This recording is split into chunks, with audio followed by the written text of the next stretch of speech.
പഹൽഗാമിൽ നടന്ന കൂട്ടക്കുരുതിക്ക് ഉത്തരവാദികളായ തീവ്രവാദികളെ കണ്ടെത്തി ഇല്ലാതാക്കണം. ഇതിലൂടെ പാകിസ്ഥാന് ഇന്ത്യ നല്ല ചുട്ട മറുപടി തന്നെ നൽകുമെന്ന് പ്രതീക്ഷിക്കുന്നതായി US vice president JD Vance. ഈ ക്രൂരത കാട്ടിയവരെ ഉന്മൂലനം ചെയ്യാൻ പാകിസ്ഥാന്റെ പൂർണ്ണ പിന്തുണ ഇന്ത്യക്ക് നൽകണമെന്നും ഈ ഭീകരാക്രമണത്തോട് ഇന്ത്യ കൂടുതൽ വിശാലമായ ഒരു പ്രാദേശിക സംഘർഷത്തിലേക്ക് നയിക്കാത്ത വിധത്തിൽ പ്രതികരിക്കണമെന്നതാണ് ഞങ്ങളുടെ പ്രതീക്ഷ.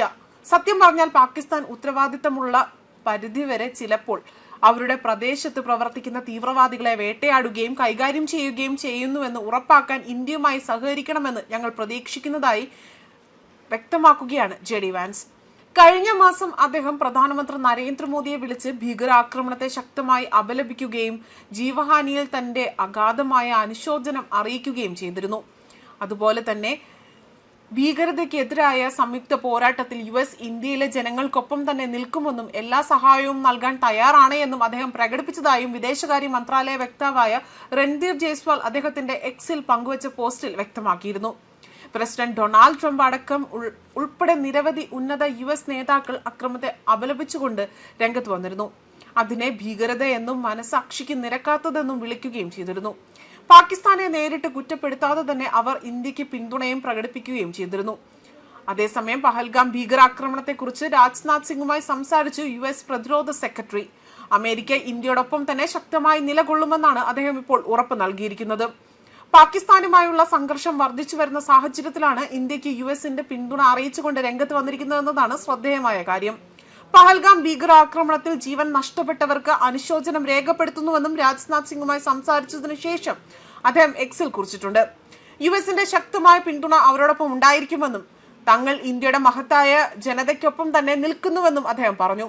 കഴിഞ്ഞ ദിവസം ഐക്യരാഷ്ട്രസഭ സുരക്ഷാ സമിതിയിലെ താൽക്കാലിക അംഗമായി വിദേശകാര്യമന്ത്രി S ജയശങ്കർ സംസാരിക്കുകയും ചെയ്തിരുന്നു. ഡാനിഷ്, ഡെൻമാർക്ക്, അർജീനിയ, അതുപോലെ Greece, Guyana, Panama, Syria, Leone, Somalia എന്നിവിടങ്ങളിലെ വിദേശകാര്യ മന്ത്രിമാർ ഇന്ത്യക്ക് പിന്തുണ അറിയിച്ചുകൊണ്ട് രംഗത്ത് വന്നിരുന്നു. പഹൽഗാം ഭീകരാക്രമണത്തിന് പിന്നിൽ പ്രവർത്തിച്ച കൊടും ഭീകരരെ കണ്ടെത്തി കടുത്ത ശിക്ഷ നൽകുന്നതിനുള്ള ഇന്ത്യയുടെ ഏത് നടപടിക്കും ഒപ്പമുണ്ടായിരിക്കുമെന്നും വിദേശ പ്രതിനിധികൾ ഉറപ്പു നൽകുകയും ചെയ്തിരുന്നു.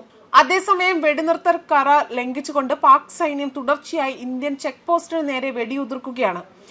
India Pakistan military operations director ജനറലിലെ ഉദ്യോഗസ്ഥർ ചർച്ച നടത്തിയിട്ടുണ്ട് എന്നും പുറത്തുവരുന്ന വിവരങ്ങൾ വ്യക്തമാക്കുന്നത്. അതിർത്തിയിൽ ഇന്ത്യൻ സൈന്യം നിരീക്ഷണം ശക്തമാക്കിയിട്ടുമുണ്ട്. അതേസമയം കഴിഞ്ഞ മാസം 22-ാം തീയതിയായിരുന്നു 26 പേരുടെ മരണത്തിന് ഇടയാക്കിയ പഹൽഗാം ഭീകരാക്രമണം നടക്കുന്നത്. ലഷ്കർ-ഇ തോയ്ബയുടെ പ്രോക്സിയായ ദി റെസിസ്റ്റൻസ് ഫ്രണ്ടുമായി ബന്ധമുള്ള 5-6 ഭീകരരായിരുന്നു പഹൽഗാമിൽ 26 പേരെ കൊലപ്പെടുത്തിയതും. അവരിൽ ഭൂരിഭാഗവും വിനോദസഞ്ചാരികളായിരുന്നു. മതത്തിന്റെ അടിസ്ഥാനത്തിൽ ഇരകളെ ലക്ഷ്യം വെച്ചായിരുന്നു ഇത് നടത്തിയതും.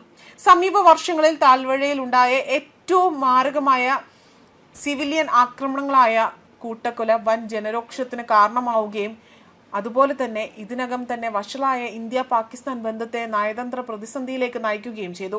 കൂട്ടക്കൊലയ്ക്ക് മറുപടിയായി പതിറ്റാണ്ടുകളായി നിലനിന്നിരുന്ന സിന്ധു നദീജല ഉടമ്പടി ഇന്ത്യ കഴിഞ്ഞ ആഴ്ചയാണ് താൽക്കാലികമായി നിർത്തിവെക്കുകയും ഇസ്ലാമാബാദുമായുള്ള നയതന്ത്ര ബന്ധം തഴം താഴ്ത്തുകയും ചെയ്തത്.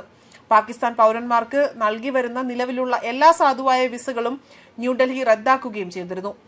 പ്രത്യാക്രമണത്തിന്റെ ഭാഗമായി പാകിസ്ഥാൻ എല്ലാ വ്യാപാരവും നിർത്തിവെച്ച് ഇന്ത്യൻ വിമാന കമ്പനികൾക്ക് വ്യോമ അതിർത്തി അടച്ചിടുകയും സിന്ധു നദീജല ഉടമ്പടി പ്രകാരം തങ്ങൾക്കായി ഉദ്ദേശിച്ച വെള്ളം വഴിതിരിച്ചുവിടാനുള്ള ഏതൊരു ശ്രമവും യുദ്ധ നടപടി കണക്കാക്കുമെന്ന് പറയുകയും ചെയ്തിരുന്നു.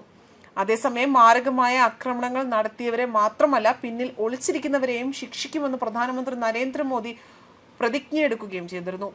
ന്യൂസ് ഡെസ്ക് കർമ്മ ന്യൂസ്.